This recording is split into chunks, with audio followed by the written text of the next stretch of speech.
take a little bit to load and then it'll be ready to go. I'll let you know when it says it's live. And then I like to open, I'm just going to open the other window so that I can see also any of the comments that come in if people have questions. And yeah, okay. Oh yeah, we're all live now. Perfect. Okay, so it's all live now. Hey everybody, and welcome back to my channel. We're doing another saddle fit talk with Jochen Schleese, who's the founder of Schleese Saddlery.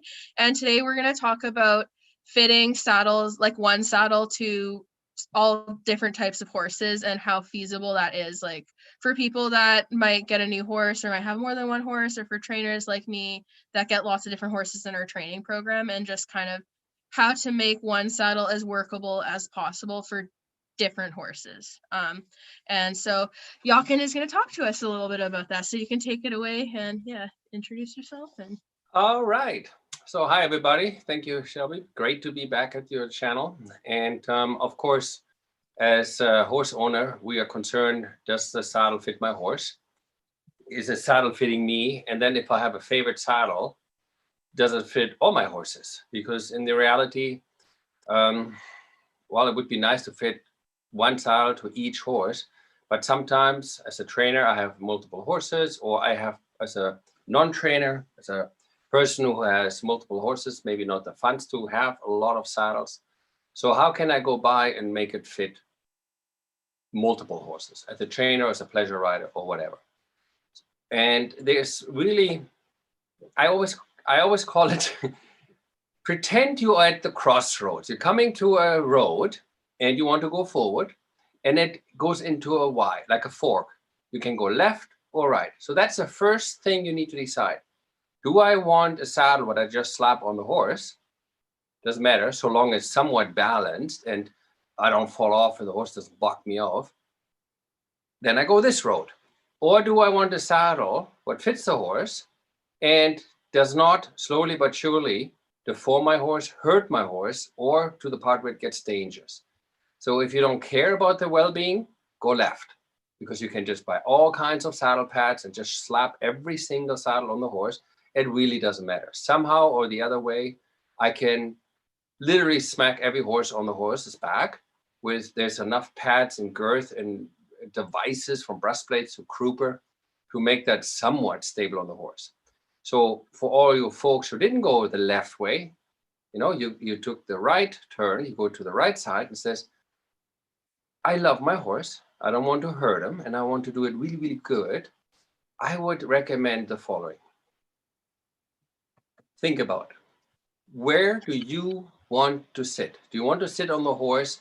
What if the horse spooks or rears, do you fall off instantly? Or do you want to sit in an area where you feel you become one with the horse? And every beginner and every advanced rider knows where that spot is. We call it the alignment point or the balance point. And very often it's behind the withers. So let's start with the withers. Many horses have different withers. So they have flat, mutton, high, broad, thin. And that's the first thing we learn in Pony Club. It should clear that bone. So when I talk about withers, I'm going to show you this thing here. Look how long, this is the vertebrae here, and then this all is bone, okay? And on the withers, it falls back this way. What do you think if you put pressure on? This is like a massive lever, okay? And I'm gonna come closer, you can see how brittle the growth capsule is, okay? wow. Right, this cartilage, and this is very hollow, forms then into bone, and then on top of this withers hangs the largest and the biggest organ on the horse, which is the skin. So when the horse is, if I look at the picture behind you, Shelby, there's two horses. One is grazing and one is looking over the other horse's back. And 17 hours out of the day, the horse's head is lower than the withers. Yeah. So while you think, oh, the highest point is the pole, not really. Yeah. If you look at the skeleton of the neck of the bone, they go down all the way to this point right there. So you see the bone, what I hold in this hand, how long these bones are. So if you don't want to hurt the horse, riding one saddle on multiple horses, this is why everybody learned in Pony Club, they have 2 to 3 finger with their clearance. So the first thing I like to talk to you is your saddle pad. If you want a multiple fit of saddles, have a saddle pad as your helper, because your saddle pad can help to go by from horse to horse. But no matter if you have a sheepskin, if you have a cotton, if you have what do you call those? Navajo pads, Western pads, always have a pad what is cut with the withers. People are saying to me, what does it mean, cut with the withers? Let me get a pad and show you. Cool. This pad is cut with the withers. Yeah. That means extra material from here on is here, so it goes straight up. If a pad is cut this way, absolutely straight, and it says, oh, you know, I'm going to grab it and I pull it in the withers, it's fine. No. What will happen when you do that is the same thing like with my fingers. We all have this extra skin on our hands so that we can easily make a fist or bend our fingers. Now, if I pull that skin tight down, you can see that fluid coming there. Yeah. Yeah, we all have that fluid between our skin. So if I bend it now, it's really hard. But this fluid, this will massively irritate my finger, my hand, my arm. So who would have thought that it starts with the saddle pad? Have a saddle pad, I don't care what material it is. First message is have a nice high withers. Number 2, have a saddle pad. Now I care about the material. What is easy washable, so you don't irritate the largest organ, the skin. Many horses have hair follicle problems, heat problems. You create saddle problems with the wrong pads. So it should be natural and easy washable. Now let's talk about the saddle.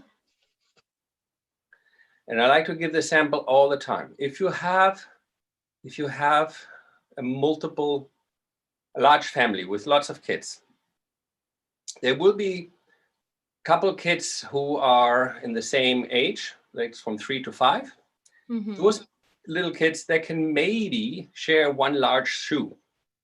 And then the next group of kids who are 10 to 13, they share another shoe. But the 15-year-old most likely cannot put the same shoe on like the 3-year-old kid. Yeah. Okay. So you can see in the old days they did that too, you know. So sometimes in the family, when there's not enough money, the families has to share the shoes. But there is a limit how far you can do it. The same with the horse. There is a limit how multiple horses you can share. I have worked with international Olympic riders who says, listen, I have 25 horses a day. I want the best saddles, but I cannot afford more than 3 to 4 saddles with 25 horses. And it's very easy. You can have what we call a professional fit, what fits a multiple horse. And same like with the shoes. A horse is different developed from 3 to 6 than from 6 to 12. Does that make sense, Shelby? Yeah, that totally makes sense. So yeah, you're just gonna you get 3 different shapes to fit most closely to different stages of development, basically. Okay. So and then if you say, well, I don't have money to buy 3-4 horse saddles, I just want one, then you only have the option where you, like in the old days, the soldier had one saddle was an extra wide tree width with a narrow angle. Compare that with the shoe or with the helmet. If the helmet is wide enough that it fits my head, I can wear a bandana or a think cap like you have underneath the helmet to fill out the extra space under the helmet. If the helmet is not wide enough, okay, doesn't matter what I put on my head. And that's what the problem with many riders are. They think, oh, the tree is too narrow, the helmet is too narrow, I put a think cap on and like a toque, like makes it more. Like you would get a massive headache, and that's what these poor horses get. They get massive spinal problems, you know. So we know from the Eastern medicine or Chinese medicine, all these are bladder meridian points. Okay, so when we look inside the horse, there is, oopsie, I want to show you a different camera angle in a minute. There's a lot of lot of trigger points, kind of we as humans have. You know, you can carry a lot of weight, but if you hit my funny bone or you poke me underneath the armpit or a certain area, I collapse like a Swiss Army knife. Yeah. All right. So if we want to have a multiple fit horse saddle, and I can't afford 3 or 4 saddles, and I want one, then you need to go what we call a DIY custom fit. A DIY custom fit is do it yourself, but measure your horse first. So let me switch camera to show you what you need to do first. Cool.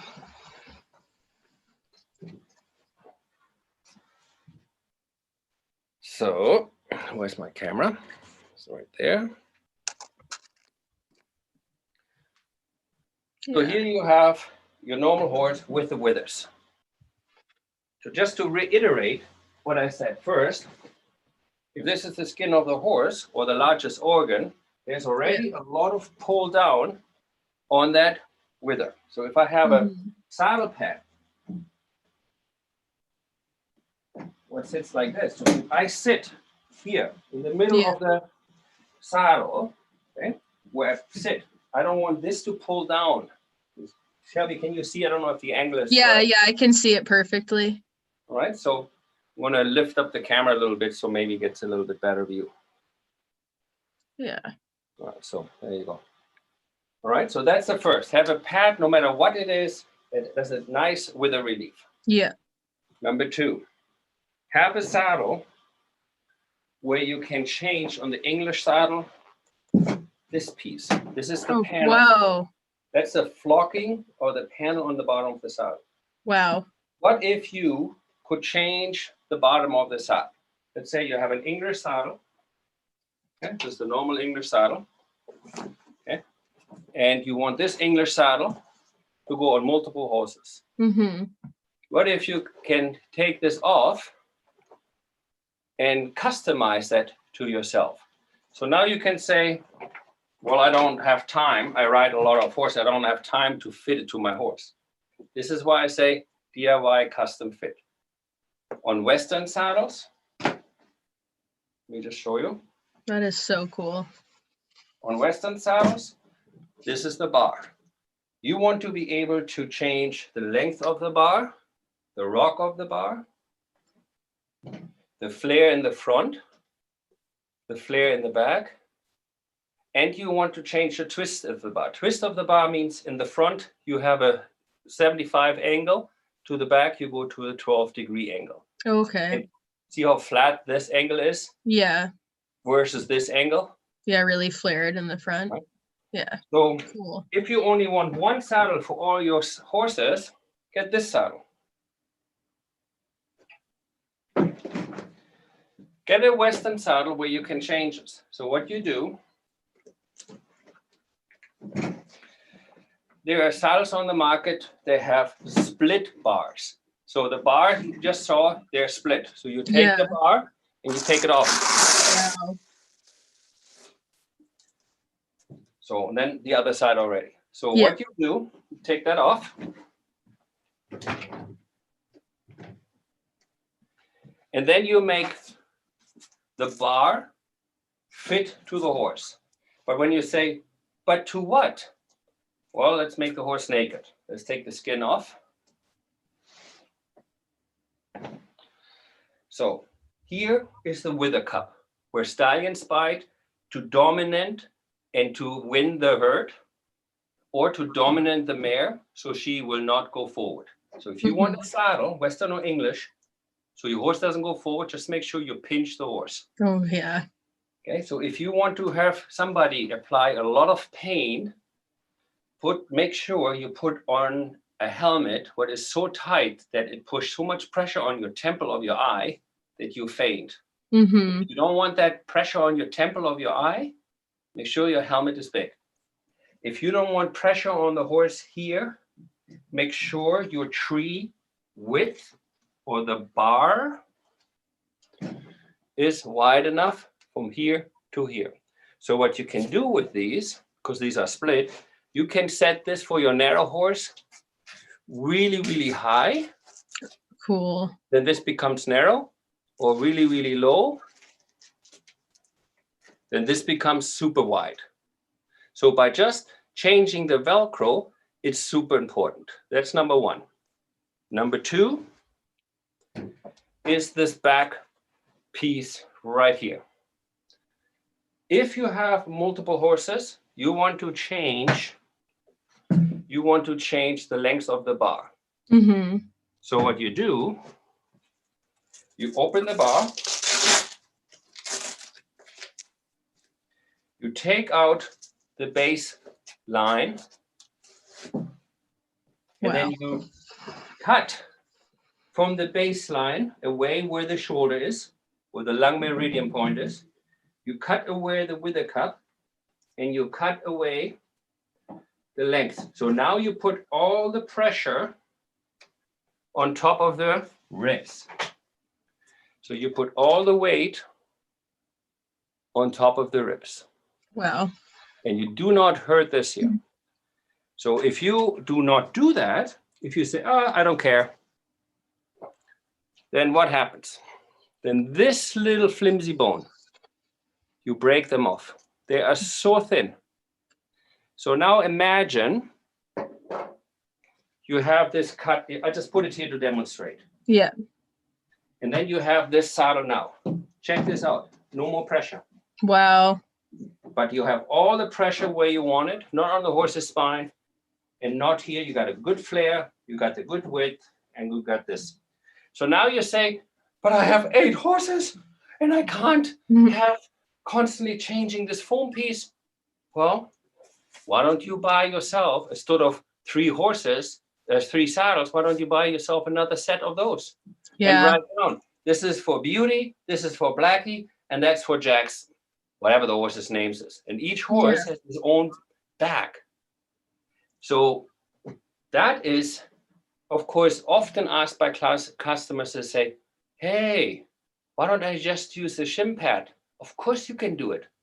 So long you can cut the shim pads and it's attached to the saddle. What if this is not attached to the saddle? What if it moves to the back? It changes, yeah. It moves up. Okay, so every human who has had orthotics understands I cannot have them in my flip-flops because when they move around my shoes, that hurts. Yeah. Right? So if you want to have multiple horses with one saddle, the first I always say, make sure you off the wither cup. Start with the saddle what is nice and wide from concho to concho. Okay, so that would be here, from here to here. If you would like to have the length, make sure that the bar on the western saddle has a split bar, and the inside gets shaped to the length of the horse. I'm going to switch camera to show you a picture. Okay, cool. But people always say to me, well, I don't know what length. What length should I go? Well, let me show you. That's so cool. It's basically like what a lot of the companies with changeable gullets were trying to do, but in a way better way because you actually change the fit of the whole saddle. Like, that's so cool. That's right. And there's so many saddle chicks. This is from Calgary, called the Port Louis system. So many saddles are so long here. See? Oh, wow. So this is the bell pad. And when they ride, where's always the pressure? Always where you see on the horse, where the white hair is. So what if you can cut that middle insert to the perfect pad? Because just a cantle lifter or just a pommel lifter doesn't do anything. Mm-hmm. It makes it horrible, makes it actually worse. So let me have a look. So you know, you see this here, Shelby, at the back, the circle of light. Okay, so right there where the chalk line is on this English saddle, that's where you would cut the felt. You see the bones I just showed you here, how they stick up? Yeah. You're looking from the rear. So just contact there. Right? So you're looking where the end of the mane is, cut the felt in front. Look where the ring of light is, cut the felt in the back. Then you can change what I call the channel, the spacing, so that the shoulder can go through without causing pain. So from the back, you see the ring of light here again? Yeah. Right? Cool. They call that a ring of light. So that is the English saddle, but on the Western saddle, it's the same principle. And you can also put the bars close together if you have a thoroughbred or you have a paint or round horse. You can put them to the outside. Cool. So you're sitting off the spine and the saddle doesn't roll. Because when you look from this, if I show you that, oopsie, the spine picture again, you see those bones on the sides there. Yeah. So you really don't want to touch on it. So I'm going to show you here what I'm talking about. Oh, cool. Here is the top of the spine, you see. Yeah. These you don't see. In the picture that would be there where my mouse is. Okay. Okay. Yeah. And when I put my fingers in between like that, okay, what sits in between these things here, that's what sits in here. It's the multifidus muscle. This in human and on horses, that gives the spine the strength. So if I have now a saddle, let's say I have a horse, an old-fashioned horse, what is super, super long, then I have the bottom bar nice and long. If I have these modern sport horses, a lot of thoroughbred, long necks, shoulders come all the way here. But look, the ring of light here. That's so short. Super short. Okay, that's 14 inches. What adult can ride in a 14-inch Western saddle? Yeah. It's ridiculous. Okay, so if I want to ride multiple horses, stay off the shoulder, stay off the lumbar, stay off the spine, and off the wither cup. Mm-hmm. So how about English saddles? How do I do that with English saddles? Because I think this answer could be to both, right? English and Western, right? So the same sensitivity on the wither cup here. Okay, horses are just as sensitive in Western or English saddles. Mm-hmm. So if I'm focusing on this area again, away from the spine, on this area here, in the second, third is where the horse is the strongest.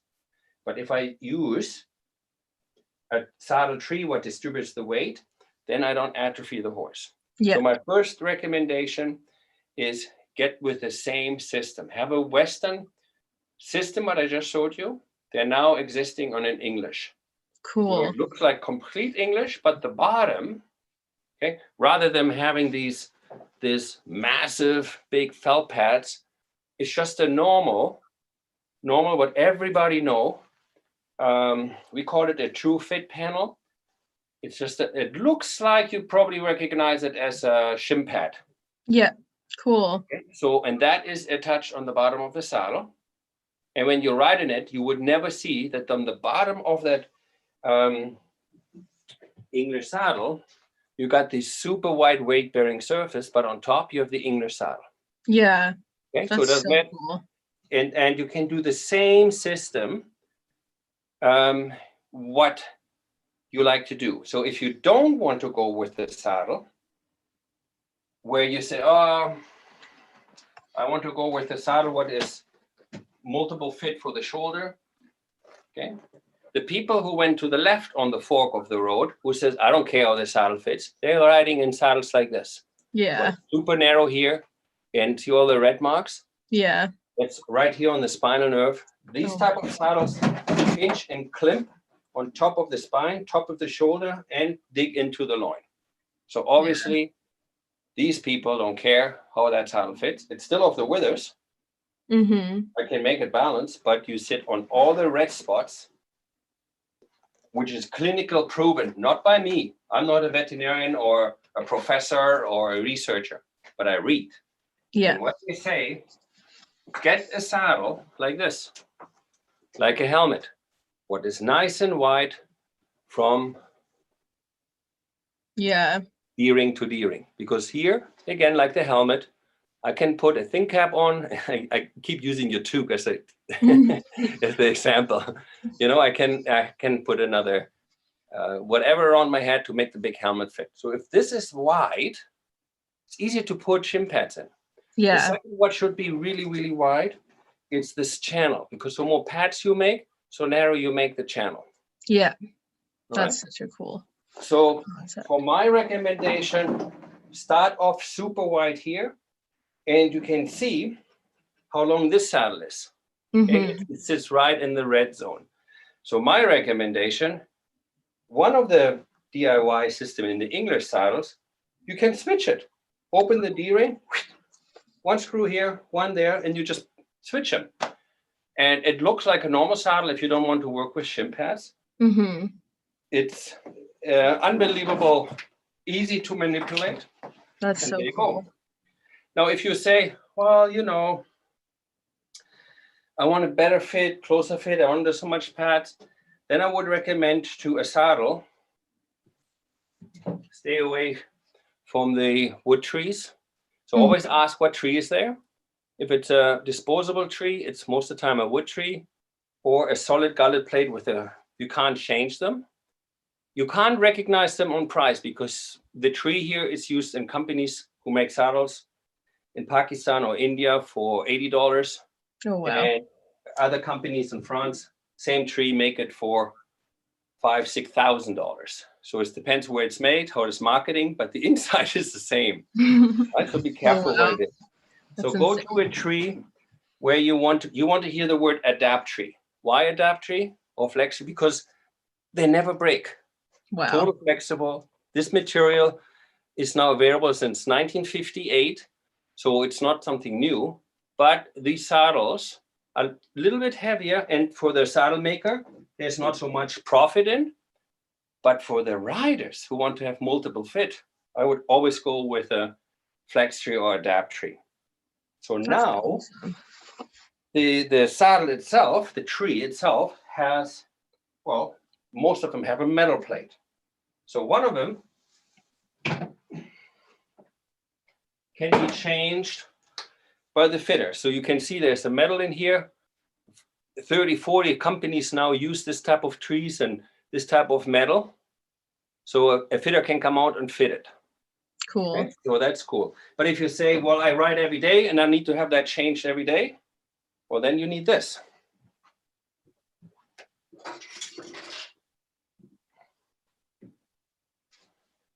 You need a saddle what you can change. You open it in the front. Wow. Open it here. You can open this any way you like it. And that way, I'm going to position this a little bit better for you and your viewers to see. Yeah, that is so cool. Okay, so maybe this way. Yeah. So the first ring, this is where the D-ring sits on your saddle. In this, you change the width. Make it really, really, really narrow or really, really wide. Okay, it has ratchets there in numbers, very easy. Or you just lay it over the horse and make that fit. Yeah.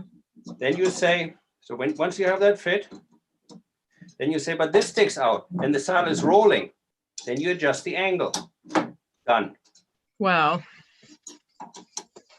Done. And off you go, start riding. Now it fits perfectly. Of course, you have your pads underneath and you're away from the wither cup. Wow. So now, not only have you fitted the, come here. Not only have you fit this big shoulders and the spine of the shoulder, you also allowed this now to come through without hurting or damaging the saddle. So this is what we call the DIY custom fit. Because for the riders, it's a very easy way to do it. You put it on the horse. You measure it on the horse. And if you have young horses and you don't want to do it with the saddle, you just take this leather soffit. There's easier tools now these days because they are printed 3D. It's even faster and easier. Make the level even. Then you take that and you match that. Wow. Or you just cut it out of cardboard and put the cardboard in. It's so fast. It's so easy. Because when I was riding, I did not have time to constantly fiddle with my pads and fiddle with this thing. The day is so short. Yeah. And I want to train my horses, make them fit, and then get paid for the training I put on this horse. And I want to enjoy it, not hurt the horse. Yeah, for sure. I think all of you guys, all the trainers have the same goal in mind. Well, and then that also too, if you can just adjust the gullet plate that's already in the saddle, then you're not having to get all of those like different size gullet plates to actually No, physically remove one and then swap it out. That's too like much way time. easier. It takes too long. So we had to patent that, and we had to test it. And not only have we have huge results in order how well this turns out, we also have now companies asking us if we would sell the system, Yeah, I which is, bet. of course, the competition now knows, there's a game changer. Let me just change cameras here. Yeah. That's amazing. Like it probably saves a lot of money. Like I don't know the cost of like everything related to changing the panels, but I bet in comparison to like buy different panel shapes and then be able to change the gullet yourself, you're probably saving a lot of money, even if trainers were to go buy really cheap saddles to try to have more variety. Like I would imagine it's way cheaper to do it that way in the long run, especially in terms of preventing injury and stuff. That's Oh, insane. listen to this. You're gonna get a kick out of that. My surprise was that the research, and people do this from all over the world when it comes to saddle fitting, not saddle makers. Veterinarian says that over 80% horses who are ridden are lame, clinical lame. Why do we have horses? Do we have horses to compete on the Wall Street stock market? No. Majority of us have them as friends, as a companion, as a partner, and there's also professionals such as yourself who have a business with them. But there's two types of professionals, right? And these professionals see, I don't care what this mare is doing. If it's not showing up, it's going to go in the sausage. And other people will just kick and pull and do all kinds of violent things to it. They have no heart. Yeah. And then, of course, are people who says, no, I do this job because I cannot stand being around people. I love horses much better. And I love to be with the animal. And that's how I make my living. Mm-hmm. They want to do it for maybe other reasons than just turn the horse over as fast as possible. They understand the horse has 32 growth plates in the spine, which do not close until they're 6 years old. They understand if I do not watch the saddle fit, I will decrease my chance of keeping these horses well. And therefore, my training gets less, my reputation, blah, blah, blah. And what goes up is the vet bills, Yeah. right? Or the lameness. You know how much I'm going to share very, very soon the website we did for our racing saddles. Oh, You know how exciting. many owners love this? Because the last thing I want to hear that my trainer says, your horse can't race this weekend. Why not? He's not fit. You keep telling me he's not fit for blah, blah, blah. Do I have the wrong trainer? No. What's the next he's going to say? He's off. He's not well. He's lame, right? So if I'm an owner, and most, no, I shouldn't say most, but many racehorse owners, see it a little bit fun, a little bit passion, but they're not as horse people like you, maybe. Yeah, exactly. And when they hear the horse is constantly lame or constantly off, maybe I need a new one. And these poor animals. So obviously now there is a saddle out there where the horse can be trained and can custom fit every ride, what takes literally under 5 minutes. What's the chance that these horses will not be off or not race? What's probably way higher, like way higher that they'll be fine. Yeah. Right? Because So racing saddles are behind more than like, I would argue more than like English saddles, which are very far behind in technology, but like they're like really behind. I'm so excited to see your racing saddle actually, because that's gonna be like the highest tech, like by far, that you use in like on it. Like it'll be like having like a Ferrari compared to like people's like 1980s broken down cars, because that's how old a lot of that's the saddles exactly what are. it is. Yeah. This is exactly what it is. You can have the best pilot in the car, but if you drive with the car from the 80s, what is just barely hanging together, Yeah. and then you got a Ferrari, you don't have to be a good rider to win against that good pilot, Yeah, well, and it'll make like, especially in racing, like obviously all trainers kind of have a need to fit different different horses, but racing barns in particular probably have the least amount of saddles per horse, I would say, because they're less likely to have, like, none of the owners have their own tack. It's all on the trainer to buy the tack and like provide all of it. So it's going to be such a game changer in that industry for sure, especially once you prove how much of a difference it makes, because I think some people are anti-change. So they're going to need to start seeing the difference, and how much happier the riders are, because honestly, some of the saddles suck to ride in, and like with how much use they get, like they just do not last, and it's frustrating. Like, have you ever watched Formula One racing on TV? Yeah. So can you imagine only one car comes in and changes the tire? Yeah. Oh God. No, right? Have so crashes. Why do people stop going to the pit stop, doing the race, right? Yeah. And why do they change the tire when it's all of a sudden starts to rain, right? So they have the best chance to win, and that's pretty much to go to the net. In the racing world, majority people in the sports, when they are trainers, jockeys, or owners, they want the horse to win. Let's face it. If, however, that's a big if, you don't care about your equipment and your horse, all you do is keep changing the cars, the tires, the horses, right? So if you have somewhat compassion. So now imagine this.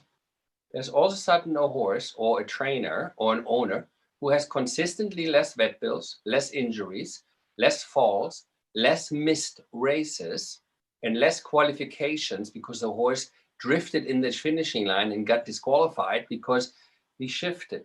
And people say, what is he doing different? Oh, he has a saddle what doesn't poke him and doesn't cause the horse to bleed in his nose, and what has a lower heart rate and increases the stride by 3 strides. Maybe I get myself also this cool racing equipment speak saddle. Oh, it'll be such a big deal, because even for lead changes, like if your horse doesn't consistently get your changes, that can do them in for a race too. And a lot of horses don't want to get their lead changes, especially for their first few laps of training, because they're probably ramming their shoulders into like the stirrup bars of the saddle, or just uncomfortable. Like I bet they, like most of them when they're first learning, they get their lead changes so naturally and well that I would imagine like they would just continue getting them if there wasn't something to prevent it.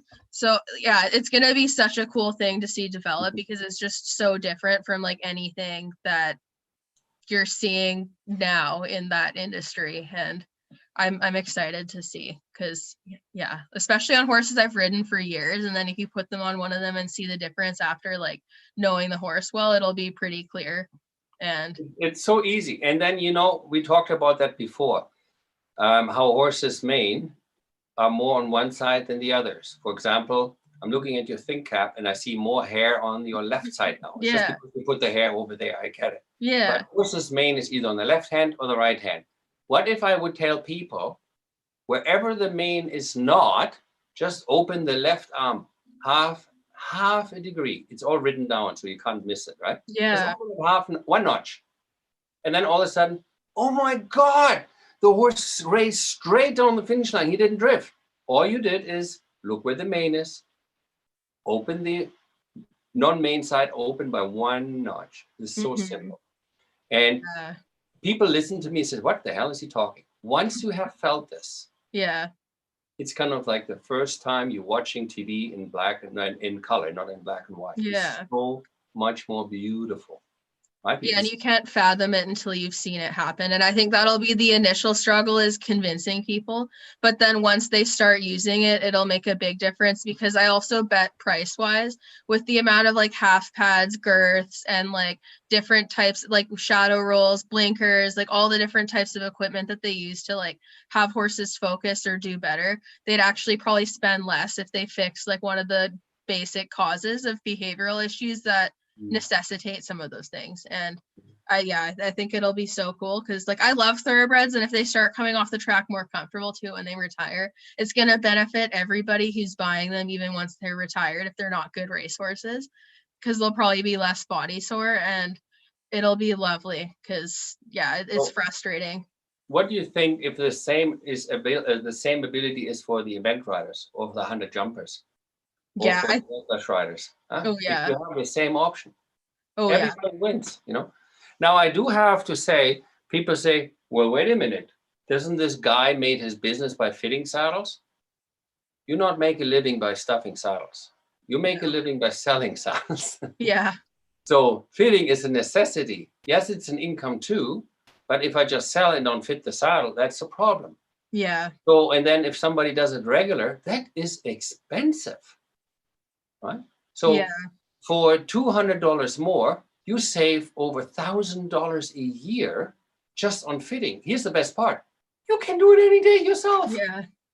You can put it on every horse yourself. Then you Oh, say, yeah. well, is that guy stupid because now he can't sell people? Now he can't sell people anymore 4 or 5 saddles. Let's get real. Who has the money to buy 4 or 5 saddles? Like 1% probably of horse people. Not even that, right? Yeah. So most people, they know, oh my God, I feel so horrible, my poor horse, but I don't have the money. So now what? If I give you an option, so you can actually now have a saddle you can afford or pay off, save all the money and ride all your horses. Yeah. No, it's a Everybody big knows. deal. So that's why other companies saying, uh-oh, I better get that technology. Yeah. Because I guarantee you, if you run around with you remember these first cell phones, these huge blocks? Yeah. You probably weren't born then, but there were Oh, I remember my parents using them, and also my first phone too was still not great, but yeah. Right? So you don't see a single person with that, right? Every phone company in the world changed to the new phones. They don't have these big blocks anymore. And that's how I see the saddle industry change. Mm-hmm. Once a customer, if it's a trainer or a jockey, an event rider, an Olympic dressage rider, show jumper, or pleasure rider had the possibility to keep the cost down, to keep the horse happier, to have less injuries, then not only the vet starts selling that, but the people demand it. Just the same with the Oh yeah, and like for people that say that you're like you capitalize off of fitting or something, or you're trying to sell the product, I would disagree because the amount of free content that you put out to teach people how to do things themselves is counterintuitive if that's all you were trying to profit off of. Yeah. Because you're teaching people how to do things themselves, but also like giving them other options for types of trees and saddles that you might not even be selling that they could use that are still better than what they have. So like it's funny when people say that because I feel like there's companies that do a lot less to help people figure out things on their own that are clearly trying to capitalize more, but you're just more outspoken about it. So that might be why people are like, oh, well, like you're trying to put the other companies out of business. But it's like you give out more free content than any saddle company I've personally seen. Like I don't think anyone's making this much of an effort to educate people. I have a 0.9% market share. And right now, my people work from day to night. We are so busy. It's unbelievable.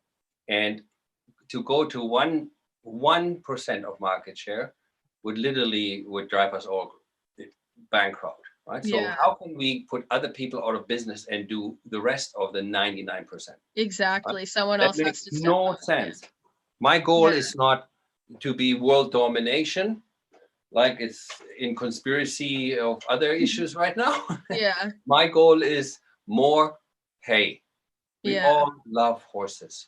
Every human on this planet should think the animal, the horse, because think about it. What has this horse done for humans? A lot. Lots. You know, plowed their fields, go from A to B, food source, you name it. You know, the horse deserves better treatment from us. And if we give back, I can't speak for my other colleagues, but if I give back, I feel better for myself. I'm sorry, I'm completely selfish, but I put this free content out because that makes me happy. Yeah. I know the horse will benefit. Yeah, and even if it's a small amount, who cares? Because you're still benefiting some number of horses. And like, I don't know, change will happen slowly, but it's already happening. And you see more companies that are kind of trying to follow suit. And I can only imagine like the difference in the typical horse behavior we'll see like a decade from now when you compare it to like where we're at now. Because the change is moving in a positive direction now, at least, and faster than it was before. And it's so important. I see it with a cell phone. Let's say these cell phones, my first cell phone, I paid $1,600 for it. Oh my God. Right. And that was in the one of the first times. It was a massive box. So, but you know how much money people can make on saddles or on equipment, what is so rare, what nobody has, right? It's just supply and demand. If there's still demand, everybody wants it. So what does the industry normally do? More and more competition, like you said, and it's doing the same way.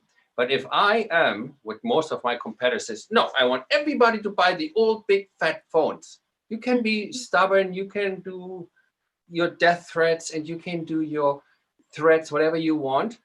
The industry will not buy these big fat phones. The industry will not buy saddles anymore with wooden trees, what is so cheaply made in foreign countries where they make so much money on it. Just to marketing, the poor customer is ending up with a saddle that only cripples the horses. Yeah. But Olympic rider bloop bloop bloop bloop is riding in it.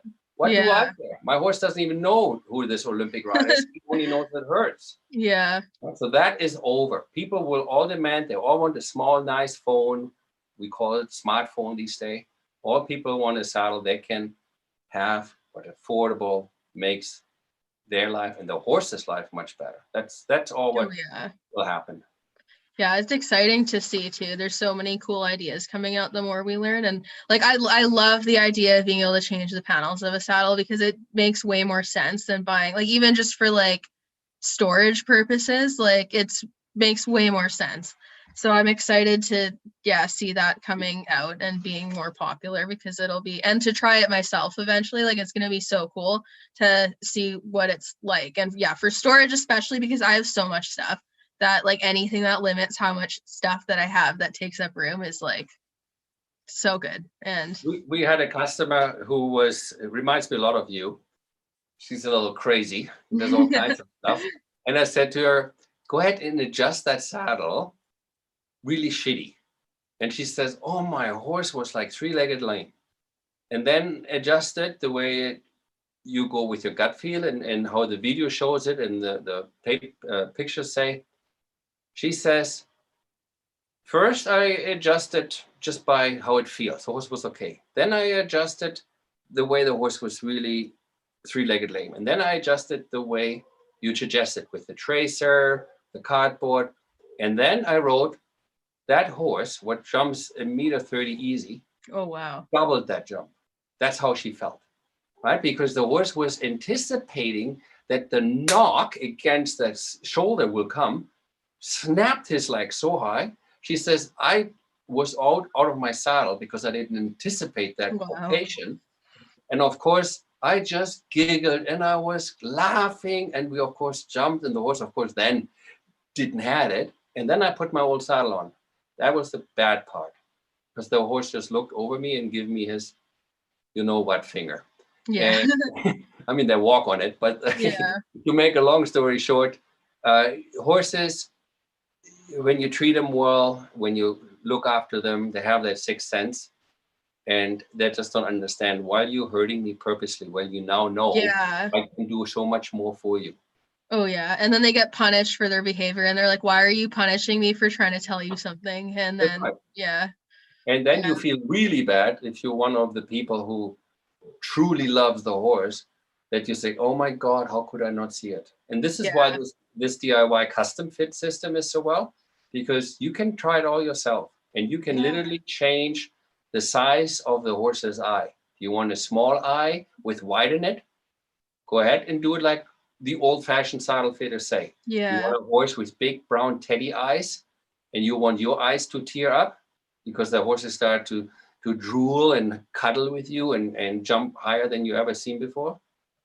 Then do it the way the medical, nature, and science says. Stay off those super painful points.